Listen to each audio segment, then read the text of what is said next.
Guys, I'm so excited. Like my heart already feels really full from this episode. And Jessica Slice, thank you so much for being here. Welcome to Seeing Other People. Oh, thank you for having me. I'm so glad we're doing this. Yeah, I just mentioned this before we hit record, but as soon as you messaged me, I was like, this is what like what you were here to talk about today is like the reason why I have this podcast and why I do what I do is to Mm. have conversations that are not had nearly enough but are so important to have. And so I think talking about dating, being chronically ill, being disabled is so important because it's everywhere. It's so many people deal with it, whether Mhm. you're somebody who is chronically ill, somebody who is disabled, or you're somebody who goes on a date with somebody who is. And we all need to get better at having conversations about it and knowing what to say, what not, maybe not to say, and Mhm. just approaching the subject where this shouldn't be like an off limits conversation. This is a conversation that we all need to be having and we all need to be informed about. So thank you. Oh, of course. And yeah, and I think the thing that I think about, because my experience was that I became disabled at 28, is that even if you're not disabled or currently chronically ill, we all live in bodies that will at some point in our lives change. And so the conversation really applies to everyone because we all have bodies and all bodies are fragile. I mean, there's no guarantee that you won't become disabled or ill. Absolutely. And we'll get into all of this as the episode goes on, but you are the co-author of a new book called Dateable, Yeah. Swiping Right, Hooking Up, and Settling Down While Chronically Ill and Disabled. And you do talk about that in the book where we never know what's going to happen to us. Like you said, like you this happened to you Mm. at 28, and even if it doesn't happen to somebody ever, that doesn't mean like we're not all always going to have a clean bill of health. Right. And we all need to learn how to not only take care of ourselves, but take care of other people and ask for what we need and understand what somebody else's needs are and know that that's fluid and that will change. Yeah, exactly, exactly, and we're sort of scared of having needs, I think, in general as people, particularly in dating, and then Mhm. particularly with health. Yeah, absolutely. Okay. So first, before we begin, tell me about the book. What led to this book, and what are you hoping people get out of it? So Caroline and I went to college together and didn't know each other well at all, and just a few years ago, she reached out to me and was like, "Hey, have you found any books with disabled parents in it?" We're both disabled moms, and she was like, "My son is starting to notice that none of the parents in his books have disabilities." And I was like, I haven't. And actually, my kid had started saying, "Where's that mama's wheelchair? Why are there no wheelchairs for the moms?" And so we decided to write a picture book featuring families with disabilities. And then we sold it to a publisher. We were so excited, and in the process, like, sold a few other picture books, and during all that started talking about our experience of meeting our husbands and dating. And we had so much of the same shame, so many of the same, like, hard moments, so many of the same questions, and had both felt really lonely during that time of our lives, of, like, feeling like everyone else had this one experience of dating, and then we were the only people who were disabled and dating. And we were like, "I wish there had been a book about it." And then we thought, "Well, let's do it." And so we wrote a proposal and sold it to a publisher, which was amazing, and then spent a year writing it. And we came up with these topics. And then the part that was so great was that we interviewed, dozens of disabled people about their experiences dating. And so it's not only ours, there's so many experiences covered, and we learned like a ton while writing it. Mhm. And also just feel like there's this book that never existed, which is This Is What It's Like to Have a Disabled Body, disabled mind, or chronic illness and be out there dating. I like have goosebumps as you explain this because it's everything that you wanted but didn't have, and now so many people get to have that, get to feel understood and seen and heard and accepted through it. And I can only imagine how much of an impact it's going to make. And I also loved, I got so excited.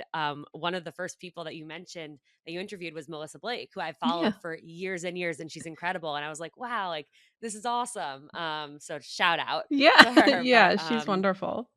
yeah, no, it's incredible. Okay. So I want to dive in. I guess the right place to start is when you found out your diagnosis. Can you walk us through that and explain how it changed your life in the beginning?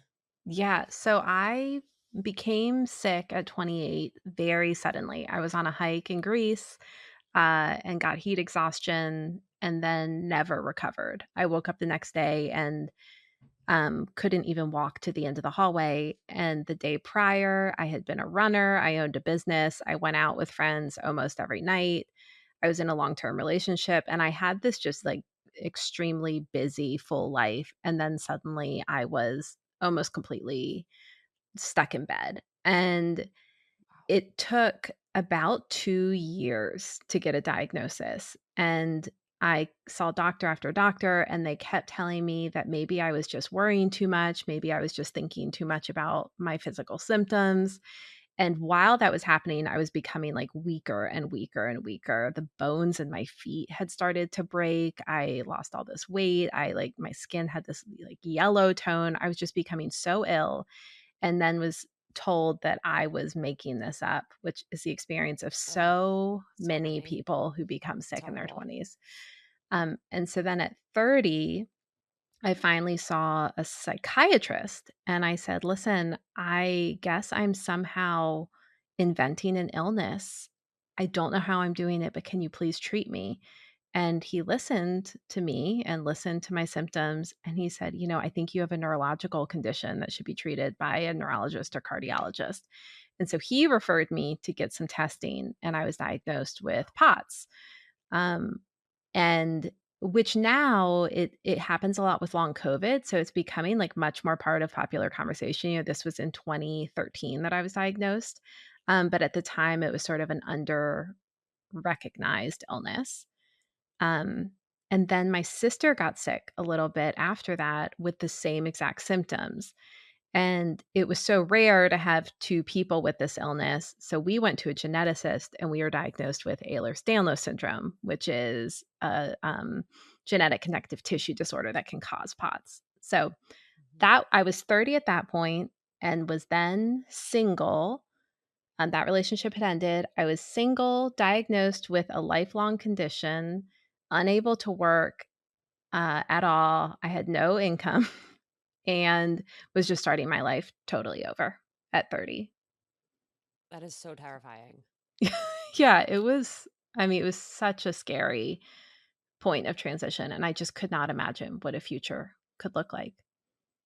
What was going through your mind in terms of like accepting this new version of you? Because I imagine there was a huge almost identity crisis going on where like you said, like for 28 years Mm. you were social, you were going not you weren't going out when you were like 4, but No. you know what I mean? Like you were this Yes. one version of yourself and then Yeah. suddenly you couldn't do all of these things and then you're being told that you're going crazy and Mhm. like convincing yourself of something and then you find out first of all it's so validating to actually get a diagnosis, Mhm. but then suddenly you have to almost like have this new normal, and Mhm.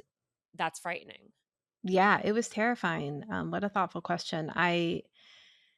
The benefit of being stuck in bed is I had a lot of time to think and process, and I started journaling a lot and reading a lot of poetry, and I spent a lot of time just kind of sitting still and processing, and that was really useful for me. And I had to uncouple my value from my productivity, and I had been such a hyper productive perfectionist.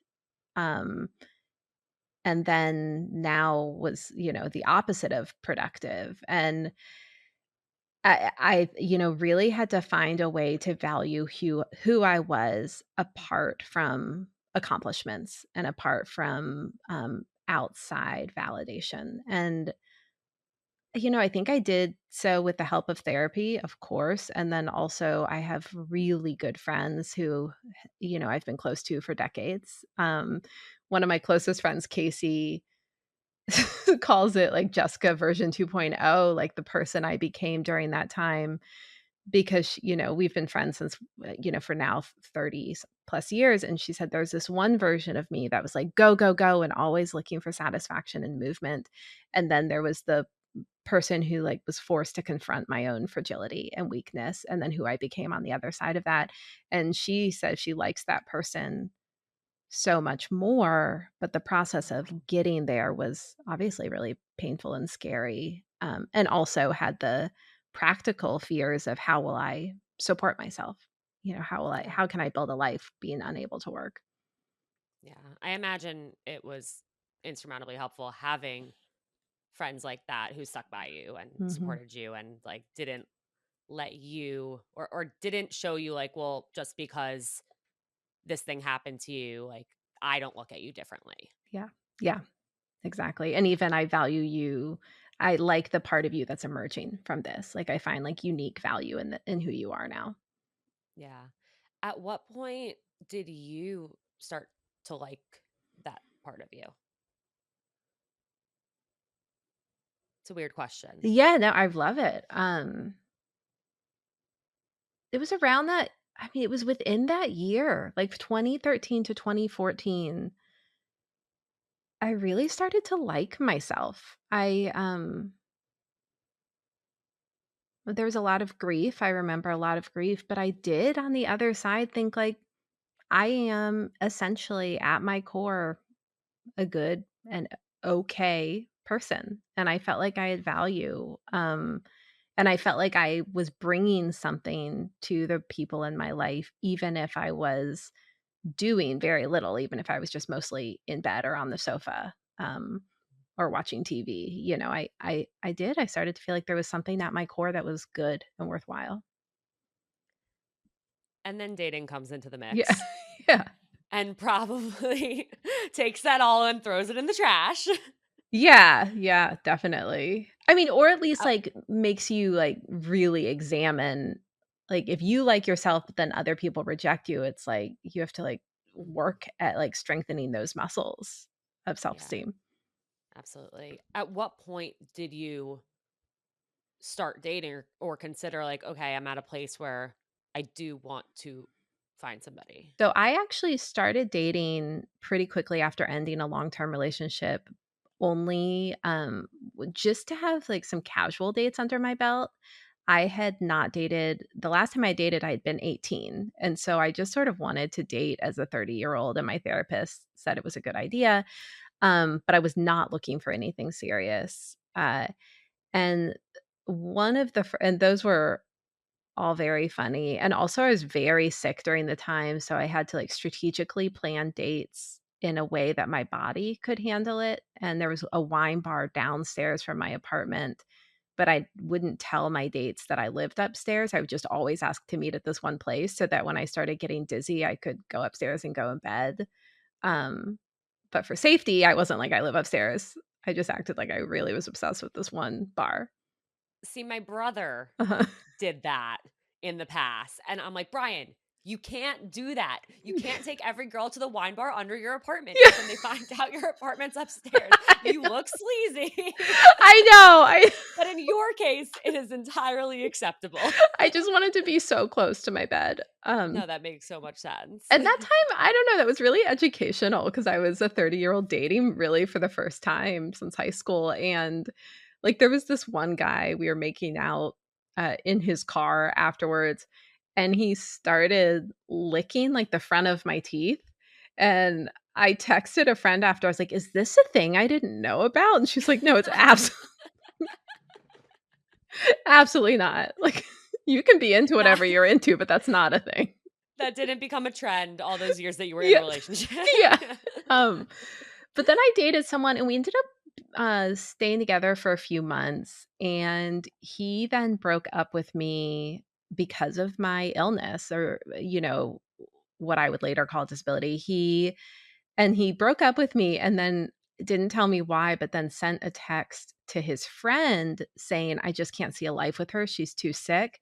But then he accidentally sent the text to me.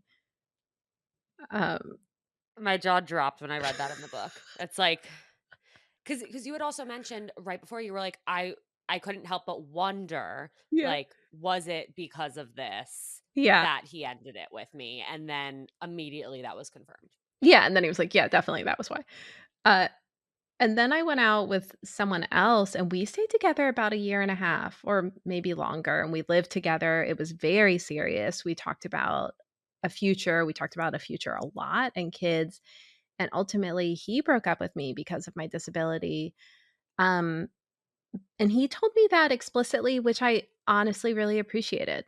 He said, "I don't think I'm a person who can handle a life that's limited by your body." And I, um, I was glad he didn't leave me wondering. I was obviously heartbroken, but also I realized after, like now from my perspective now, I realize I don't want to be partnered with someone who has such a like small view of life that the only way they can imagine being happy is with a partner who can do like these very specific things. Like he was like, I want a partner who can bike around Europe with me, which I definitely cannot do.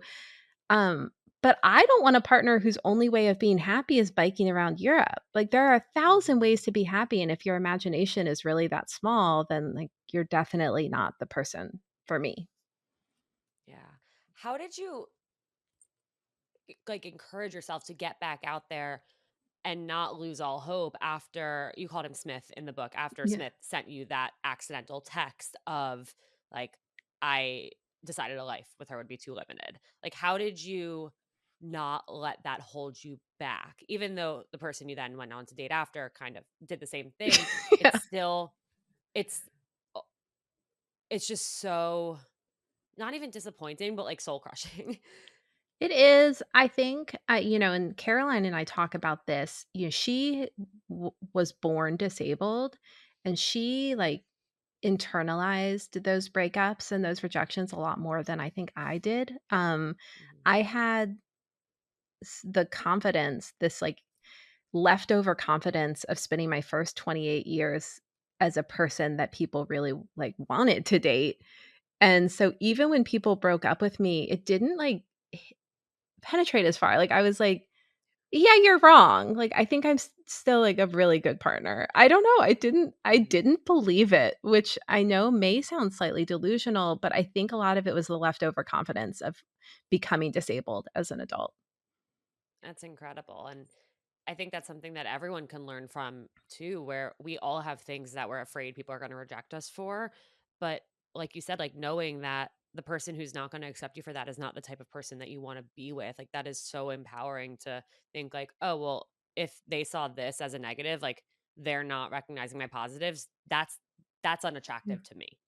It is, and also life is so challenging, like, I if you have a partner and you hope to be together for decades, you will encounter so many obstacles, and if they are a person who can't see, like, around and through challenges, then then life will be very difficult. Like, I want someone who has an expansive view of what a good life looks like because you'll need that for Mhm. many reasons, not just my body. Yeah, absolutely. I want to talk about dating apps. Yeah. What was your experience on them? Well, and we talk about this in the book a lot. My approach was not to mention disability. I would mention it very, very early on, usually on the first date, the latest, the third date. But I didn't mention it on the apps, and I don't have a visible. I mean, in some ways, my disability is visible because I use a wheelchair when I'm out of the house, and I always have to be like reclined and stuff. But in other ways, it's not. And I chose not to mention it because I knew people had so many preconceived notions about people with disabilities, and I wanted a chance for them to meet me. But I think what's so tricky about that is it can come across as like I'm ashamed to be disabled, which I'm not, but I also know people are wrong about disability. So, anyway, there's some balance there. So my experience on apps was fine for the most part. I went on a lot of dates. I got rejected some once I told them I was disabled.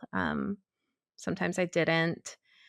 I mean, I think I had a pretty, like, standard experience on apps, like, a lot of weird situations, a lot of, like, ghosting on my part, a lot of ghosting on another person's part. Like, I was just kind of learning about the world of casual dating as a 30-year-old in 2015, 2014, and, um, it wasn't yeah, it honestly wasn't too bad. I was in San Francisco at the time, so I think that, like, dating market is kind of notoriously, like, robust. There are just, like, a lot of Yeah. people to go on dates with. And also, I think in a weird way, like, more open-minded. Yeah. Yeah. And I was really honest about my activities on my profile. So, like, I didn't claim to have a job. I didn't list anything active as interests. I said I really liked reading. I said I really liked sitting down in cloudy days. And I definitely was hoping to draw people to me who weren't looking for someone who would be like a running buddy. Mhm. Yeah. When you would bring it up on that first or second or third date, what was that conversation like? Because I get questions all the time of people who have different Mhm. chronic illnesses, different disabilities, different mental health challenges and or family stuff from their past traumas, and Mhm. everyone is afraid to bring this conversation up, but everyone is very like it obviously impacts their life and it's important for the person that they're dating to know about it. So I'm curious how you brought it up in a way that felt like comfortable for you and what some of those reactions were or what you would have hoped somebody would have reacted like.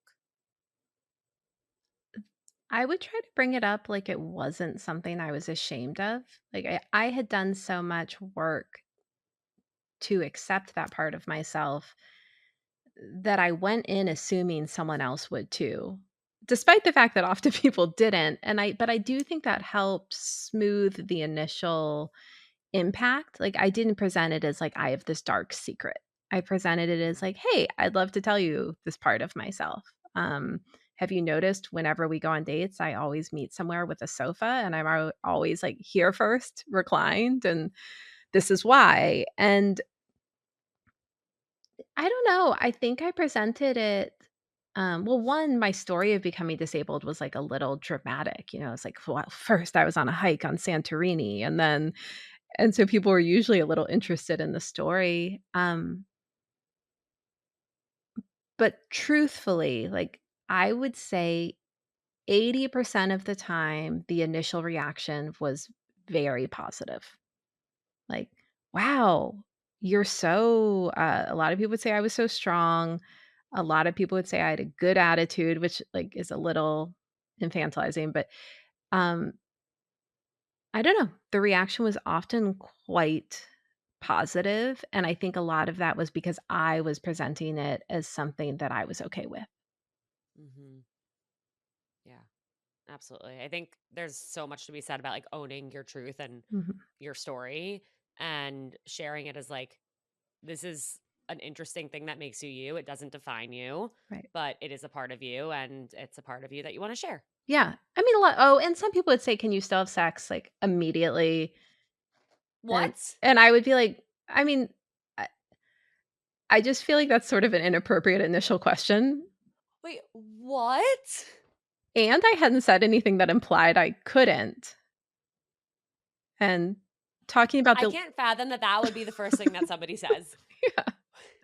Oh my God. And then one person said, "Oh, this is great. It sounds like you wouldn't be able to get away." And, like, they were making a joke, but that's also a very frightening thing to say to someone. Uh huh. Yeah. Jesus. What about when it came to choosing the date place? Like you said, like you would Mhm. choose a place with a couch or where you could sit or and you would get there first. What how would you navigate that in those like app or texting conversations? Because sometimes people will be like, "Oh, like let's do this." Would you say like, "No, actually, let's go to this place instead?" How would you navigate that part? Yeah, I would say where I wanted to go, which I think it maybe is slightly unusual to not say, "I don't know what sounds good to you," but I was just very firm, like, "I need to meet here Mhm. at this time," and dates were generally okay with that. There was, like, a certain coffee shop, a certain bar, and a certain movie theater that all had sofas and with parking that was close, so I could park close, get in, get to the sofa. I can walk up to about 30 seconds to a minute, so I could get to the sofa and then rest to recover from the walk in so that by the time the date showed up, I wasn't as lightheaded. And then the date would come. And then usually about if I wasn't going to tell them on the first date that I was disabled, 45 minutes in, I would be like, okay, well, that's all for me. And then I would just end the date, which honestly I think sometimes kept people guessing a little bit. They were like, Yeah. what's her deal? Like, Yeah. why is she so That's quick to funny. end it? My now husband said he thought I wasn't interested in him because I ended the date so abruptly, but it was just because I was very dizzy and needed to go rest. My cousin got married last summer, and in their vows, he talked about on their 3rd date, she wanted to go for a run, and Mm. he's not a runner, and she is, but he went for the run, and all of a sudden he was like, I have to go. I have to get to work." And she was like, "What?" And he just, like, bolted and left, and she, like, thought she was never gonna see him again, and he really had to poop, and that's why he left. Yeah. Yeah, I So, can you never know. you know, I mean, it's great because then they're like, "Oh, I don't know, did I do something wrong?" Right, Uh, like, "I hope they like me. I hope they want yeah. another date." And I will Yeah. say something else important to mention for disabled people, for anyone really, but particularly disabled people, is that the rate of sexual assault is so high, particularly if you have any physical limitations. And it was something I was hyper aware of on dates. So I, maybe met in public like for more dates than I otherwise would have. Like, met in locations that I felt was safe. I also was really cautious to never drink anything if I had left it alone with my date. I think that might be a good approach in general, but I know I was just very aware of the fact that, like that one person said, I couldn't get away, and so I was always aware of my own safety, and I think that's just really valuable to keep in mind.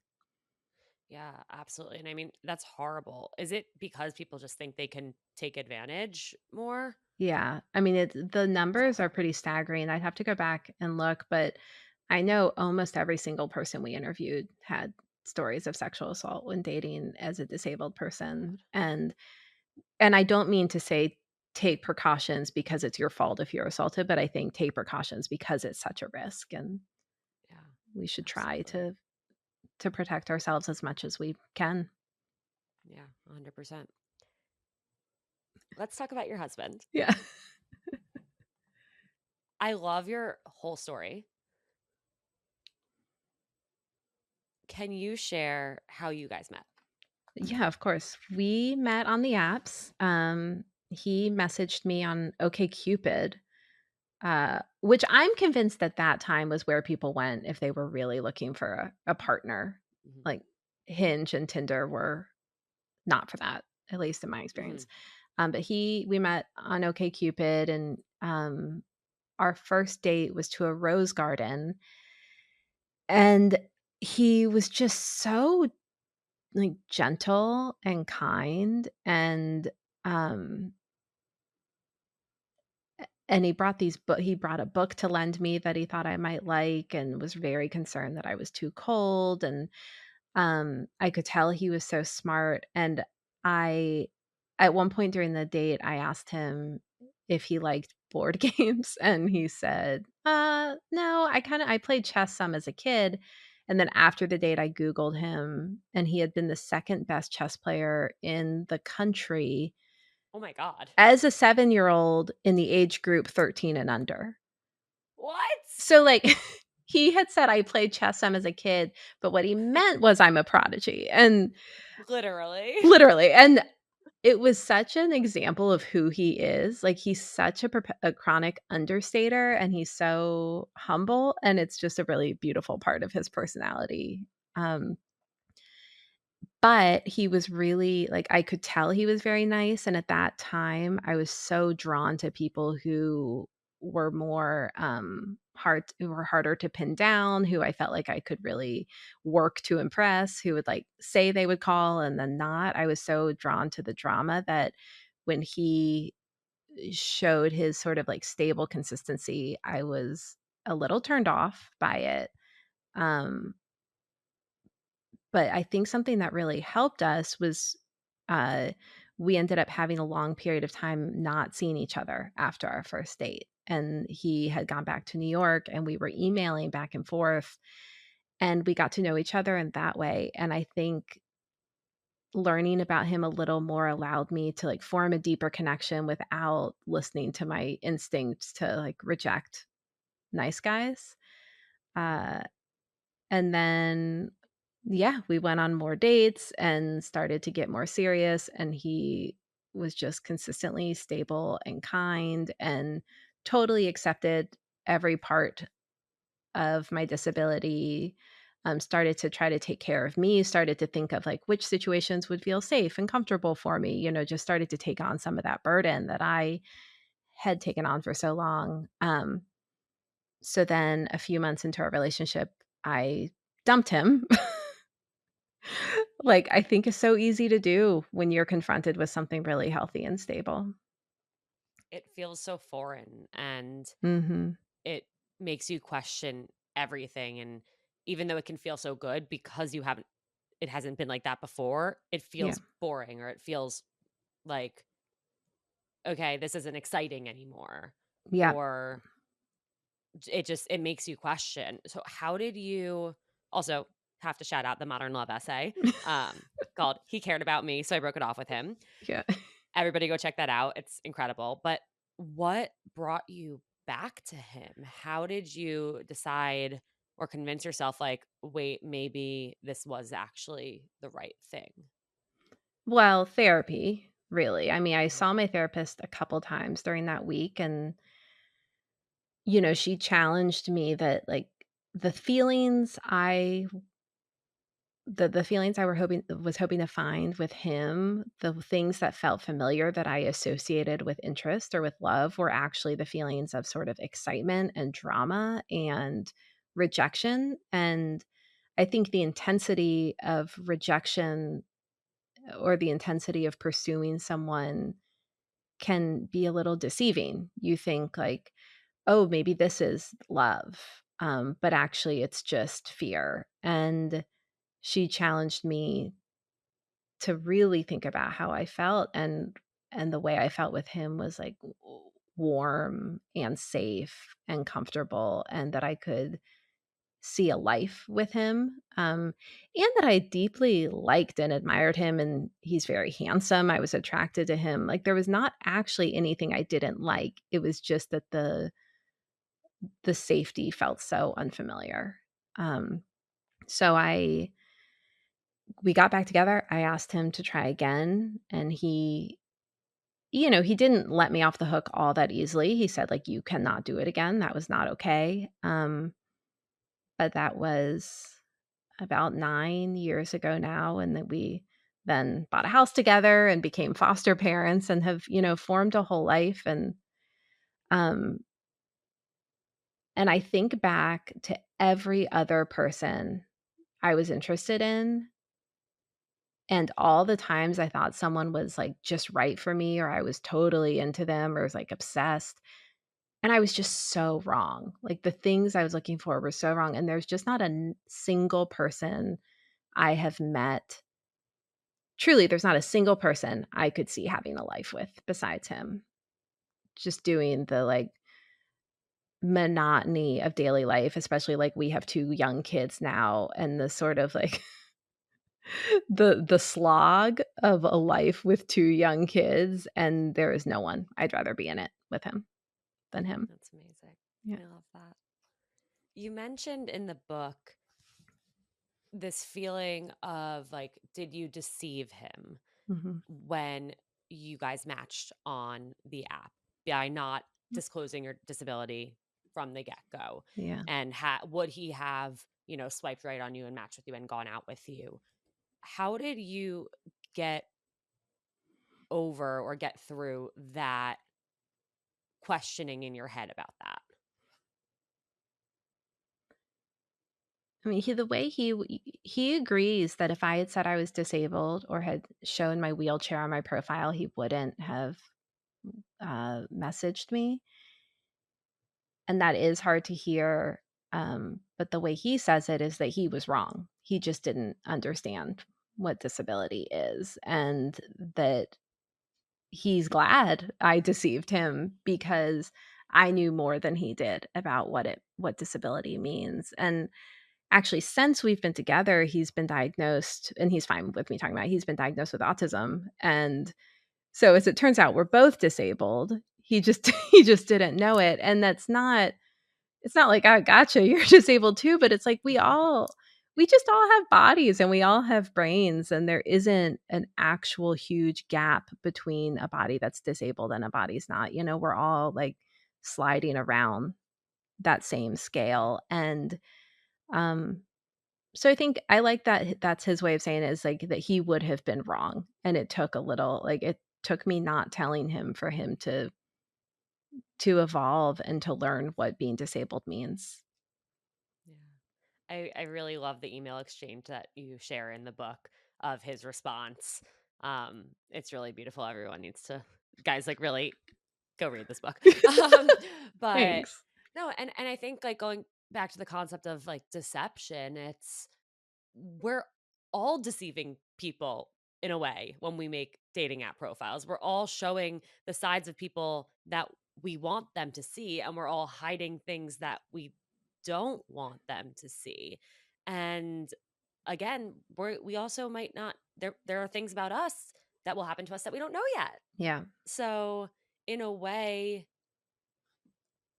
I mean, clearly, like, it all worked out the way it was meant Mhm. to, and in the best way for you both, but I think that is such a hard thing of, like, what do you show?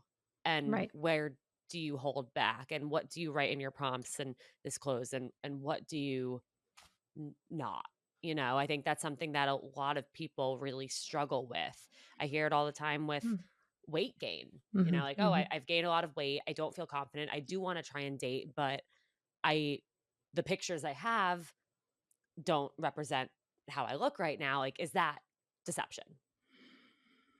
I mean, I think It's hard. yeah, and I think there's with weight gain, I think ideally we wouldn't live in a world with anti-fat bias. And I think Mhm. someone, that I think anything like disability, yeah, or weight gain, it's like the thing itself is not a downside, but society's perception of it is. And um, one thing I would hope that this book would prompt conversations that would start to adjust how people think of illness and think of disability because, like I keep saying, we're all very, we all have fragile bodies. There's nothing actually separating us. And there are disabled people who, unlike me, have very apparent disabilities that you would be able to see in their photos, have facial differences or limb differences or other, ways that their disability isn't hidden.